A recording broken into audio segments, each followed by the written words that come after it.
Jumpa lagi di Review TV, jumpa lagi di Tajam. Ya, tanya jawab mantap.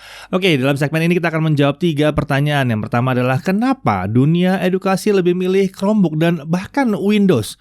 Kenapa bukan Linux? Kan Linux gratis. Iya, banyak yang nanya ini Kang Bi ya. Lalu, kenapa HP saya nggak bisa 5G Telkomsel, sementara HP yang itu bisa, padahal SoC atau chipsetnya sama? Apa yang bikin beda? Dan kenapa Jagat nggak nge-review produk Apple? Apakah Jagat pembenci Apple?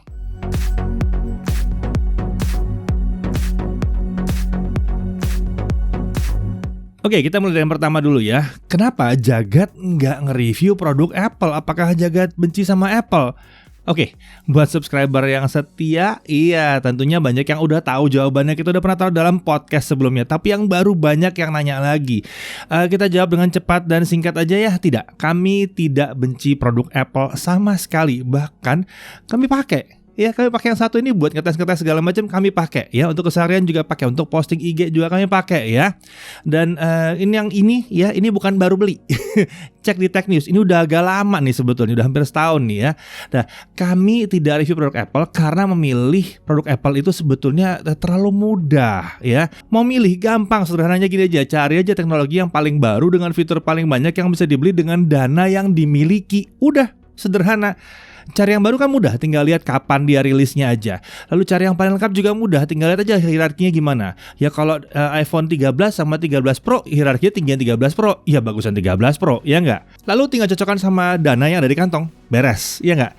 Jadi kalau ditanya mau beli iPhone 12 atau 13, ya jawabannya iPhone 13, ya enggak? Nah lalu masih ada sih faktor-faktor lain seperti bobot, ukuran, desain, tapi itu mudah sekali mempelajarinya.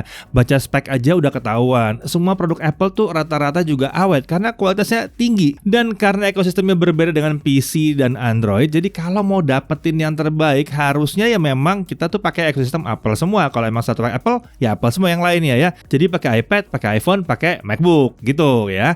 Nah ini artinya sebaiknya udah pakai Apple tuh ya nggak usah lirik keluar Android atau Windows sebaiknya ya, kecuali kalau ada kebutuhan yang spesifik ada di luar ekosistemnya ya. Prosesor juga udah nggak bisa tukeran sekarang, jadi semakin beda tuh ekosistem, nggak bisa dibanding-banding. Nah ini beda banget dengan laptop dan desktop Windows atau ya smartphone yang pakai Android.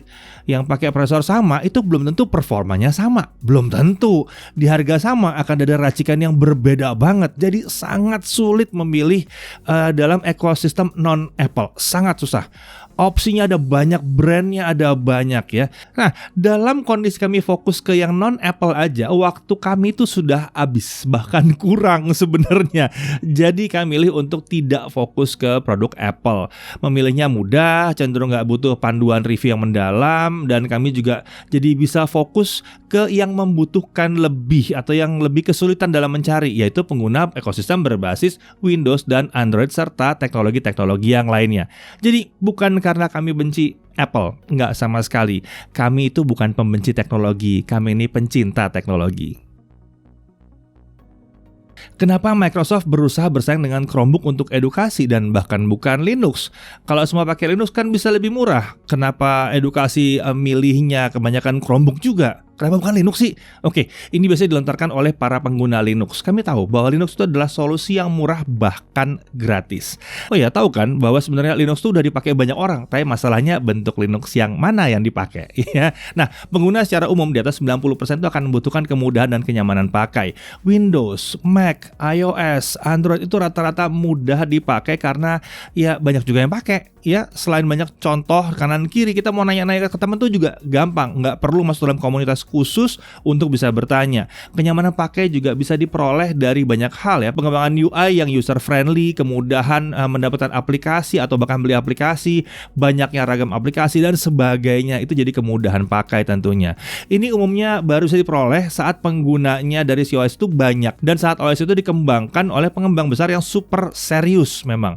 Ya, Windows dan macOS udah sangat lama dikembangkan ya, jadi banyak yang pakai dan kemudahan pakai juga udah disesuaikan sebagai hasil pengembangan puluhan tahun ya bahkan ya. Sementara itu Chrome OS dalam Chromebook ini itu udah sekitar 10 tahunan dan dikembangkan untuk kemudahan pakai karena dia sesederhana mengoperasikan browser dan bisa dikembangkan penggunaannya dengan menggunakan Play Store. Aplikasinya kan udah berlimpah tuh ya. Terlepas dari itu, adanya pengembangan dalam sistem remote management yang mudah dan terintegrasi itu jadi keunggulan tersendiri memang. Sistem seperti CDM yang untuk edukasi, lalu ada Family Link juga. Mau dibahas? Nanti kita bahas ya belakangannya Family Link ya. Ini membuat Chromebook jadi super cocok untuk kebutuhan edukasi atau kebutuhan untuk anak-anak di rumah juga. Ya bahkan untuk enterprise atau perusahaan besar, penggunaan Chromebook itu memudahkan pemantauan ya. Jadi nggak perlu ngembangin software baru lagi. Jadi bukan berarti Linux itu tidak cocok untuk kebutuhan anak sekolah, sekolahan atau instansi edukasi, tapi sayangnya memang ada OS lain yang sudah dikembangkan 10 tahun lebih untuk kebutuhan itu. Ada yang mau membuat Linux yang sesuai untuk itu bisa aja, tapi akan butuh waktu untuk mengejarnya dan tentunya butuh dana banyak ya. Kami sih melihat bahwa sebenarnya Linux sudah sukses kok. Cuma emang bukan Linux yang masih menggunakan nama Linux atau yang masih diasosiasikan sebagai Linux, tapi yang udah lepas dari asosiasi penamaan Linux, Android dan Chrome OS. Itu kan asalnya dari Linux juga ya. Jadi pengguna Linux jangan kecewa kalau Linux yang kalian pakai kok nggak dipakai sebagai pilihan perangkat untuk edukasi. Kan Chromebook sebetulnya aslinya dari mana coba ya. Tapi udah dikembangkan aja sedemikian rupa sampai pengguna Linux sudah banyak yang nggak sadar bahwa itu aslinya tadinya Linux juga. Kemampuan pakai 5G dari operator di Indonesia ini ditentukan oleh SoC atau apa? Kenapa HP saya yang Snapdragon 870 nggak bisa connect ke Telkomsel, sementara yang brand lain pakai 870 kok bisa? Oke, ini unik. Kita pelan-pelan dicermati baik-baik ya. Oke, setiap SoC, chipset atau prosesor itu akan memiliki modem internal atau pasangan modem yang pasti sama antara chipset ya. Kalau chipsetnya 870 berarti modemnya itulah udah gitu ya. Jadi kalau kita ambil contoh Snapdragon 870 yang tadi, itu semua SoC-nya sama dan modemnya sama. Teoritis dia bisa menggunakan band atau pita frekuensi yang sama. Tapi ada namanya komponen RF front end ya, radio frequency front end atau RFFE.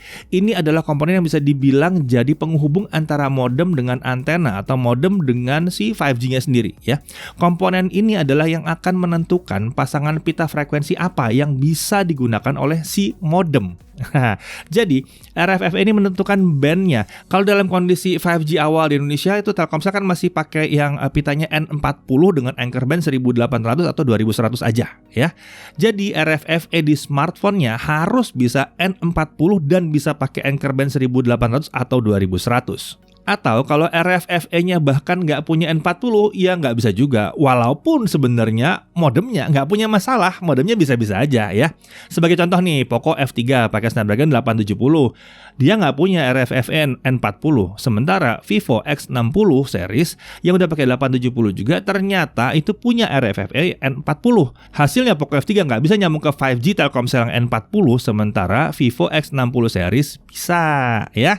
Jadi modem bukan penghambatnya, RFFE yang terpasang adalah penghambatnya secara hardware. Ya, secara hardware. Selain itu ada hambatan lain yang mungkin terjadi yang cenderung adalah software. Sebagai contoh, iPhone 12 series yang resmi Indonesia seharusnya udah punya RFFE untuk bisa menggunakan 5G-nya Indosat dan XL. Tapi karena belum ada software update, jadi menu 5G-nya belum dibuka. Jadi nggak bisa dipakai sampai saat video ini dibuat.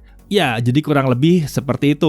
Udah paham ya masalah 5G ini ya? Oh ya, by the way, nggak perlu baper sama 5G ya, karena 5G kan akan membuat 4G jadi lebih baik lagi. Oke, sampai sini dulu tajam kita kali ini. Jangan lupa kalau ada pertanyaan seputar teknologi silahkan tuliskan di kolom komentar. Nah, sampai jumpa lagi di tajam berikutnya. Saya Didi Irfan, Jaga TV TV.